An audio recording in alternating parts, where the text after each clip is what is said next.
वंदे मातरम। मैं चक्रधारी शंखनाद न्यूज़ से प्रमोद त्यागी।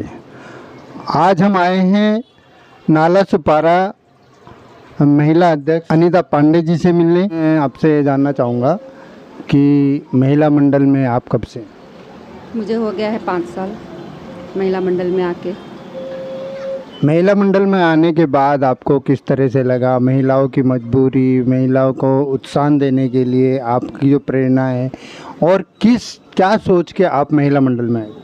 एक्चुअली में देखा जाए तो समस्याएं तो बहुत सारी हैं, लेकिन मेन समस्या है घरेलू में जो महिलाएं हैं उनके ऊपर जो दुर्व्यवहार किया जाता है, उनको परेशान किया जाता है। और बाहर जो औरतें जाती हैं, लड़कियां जाती हैं जॉब के लिए है, पढ़ाई के लिए है, उन लोग को कुछ छेड़खानी किया जाता है। तो उन लोग को देखते हुए कि उनके लिए हम और क्या कर सकते हैं, उनकी सुरक्षा को लेके हम क्या कर सकते हैं, तो धीरे धीरे मेरे को लगा कि हाँ कुछ करना चाहिए। क्योंकि कुछ लड़कियां हैं, कुछ औरतें हैं जो कुछ प्रॉब्लम होता है तो किसी से बताती नहीं हैं, दबा के रखती हैं अपने मन में। तो उनको बाहर लाना है, उस समस्याओं को हमको बताना पड़ेगा दूसरे को। जब तक हम बताएंगे नहीं, हमको उसका सोल्यूशन मिलने वाला नहीं है। तो इसीलिए मेरा इंटरेस्ट इसमें आया कि जब तक एक औरत खुद आगे नहीं बढ़ेगी, सामने वाले औरतों को नहीं ला सकती है। मतलब आपका कहना है कि औरतों को निर्भय बनाए ताकि वे स्वयं अपने लिए हक की लड़ाई लड़ सकें।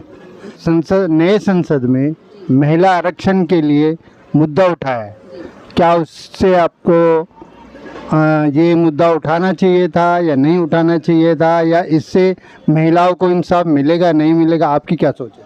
देखिए, आरक्षण वाली बात यह है कि आप आरक्षण कितना भी कर लो, लेकिन वो सिर्फ पन्नों में अगर रह जाता है तो उसका कोई मतलब नहीं है। हम कहीं पे भी जाते हैं, ट्रेन में जा रहे हैं, कहीं पे भी जा रहे हैं, आरक्षण तो है, लेकिन क्या उसका फ़ायदा हम महिलाओं को मिल रहा है? नहीं मिलता है। तो आपके हिसाब से क्या होना चाहिए? मेरे हिसाब से ये कि आप आरक्षण दो या न दो, लेकिन जहाँ औरतों का हिस्सा है, जहाँ हक है, वो उनको मिल जाए। सिर्फ आरक्षण के नाम पे अगर आप ये बोलते हो कि ये आरक्षण है और इसमें औरतों को आप हक दो, तो वो नहीं हो पाएगा। क्योंकि उसमें बहुत सारे लोग ऐसे हैं जो उस पे आरक्षण के नाम पे औरतें फ़ायदा उठा रही हैं, ये बोला जाता है, लेकिन क्या सच में उसका फ़ायदा औरतें उठा पा रही हैं?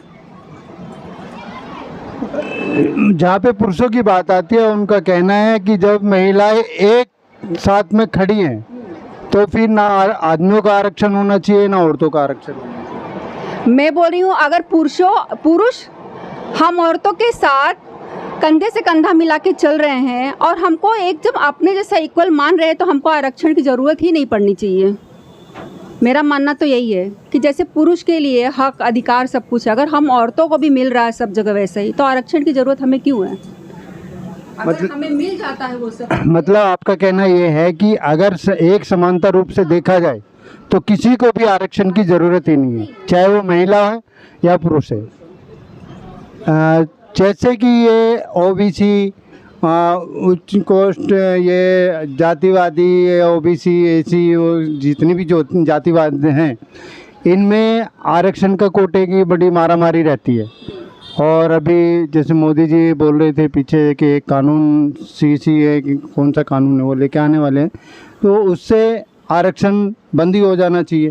तो अगर आरक्षण बंद होता है तो आपकी सोच क्या है आरक्षण के बारे में? मेरा सोच तो ये है कि जो पढ़े लिखे अच्छे इंटेलिजेंट बच्चे होते हैं, आरक्षण की वजह से क्या होता है, जिनको कुछ नहीं आता वो आगे चले जाते हैं, और जो पढ़े लिखे अच्छे होशियार लोग रहते हैं वो पीछे रह जाते हैं। क्योंकि मैंने काफ़ी लोगों को ऐसे देखा है जो बहुत इंटेलिजेंट है, लेकिन एक आरक्षण की वजह से उनको नौकरी नहीं मिल पाई है, लेकिन उनको दूसरे वालों को नौकरी मिल चुकी है। विश्वकर्मा जयंती पे मोदी जी का भी जन्मदिन था, तो उन्होंने एक बात कही थी कि जो पढ़े लिखे वर्ग के लोग हैं, चाहे वो किसी भी कास्ट के हैं, वो नौकरी के उसमें वो करें, और जो एजुकेशन कम के लोग हैं वो जो विश्वकर्मा योजना है वो ज़्यादा से ज़्यादा योगदान विश्वकर्मा योजना में दें, टेक्निकल लाइफ में दें, ताकि देश की उन्नति हो सके। तो इस विचार में आपका क्या विचार है? देखिए, अब जो अगर किसी को, सामने वाले को इंटरेस्ट है उसमें करना है, उसको लगता है कि मेरा आगे जाके इसमें भविष्य बन सकता है, तो उसमें जा सकता है, कर सकता है।